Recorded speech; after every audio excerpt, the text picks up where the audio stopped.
Hi guys! It's 4:20 p.m. here in Vienna, Austria. And in the Philippines, it's 10:20 na ng gabi. Actually guys, etong pansit ko guys, napakasarap ng itsura guys, diba? Actually guys, masarap naman talaga guys.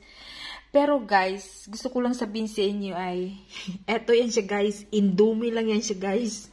Indomie pancit canton, 3, and then 2 egg, scramble, and then ham. And then, repolyo. So, yun lang yung gi-add-on ko, guys. Ginisa ko yung ham, tapos egg, and repolyo, then yung Indomie. So, eto guys. Kasi guys, gutom ako. Kahapon, Mother's Day, diba, kumain tayo sa labas. Tapos, today, wala akong almusal. Wala rin akong lunch. And it's 4:20 na dito. So, gutom na guys. So, kaya, eto yung mabilisang luto, guys. So, eto.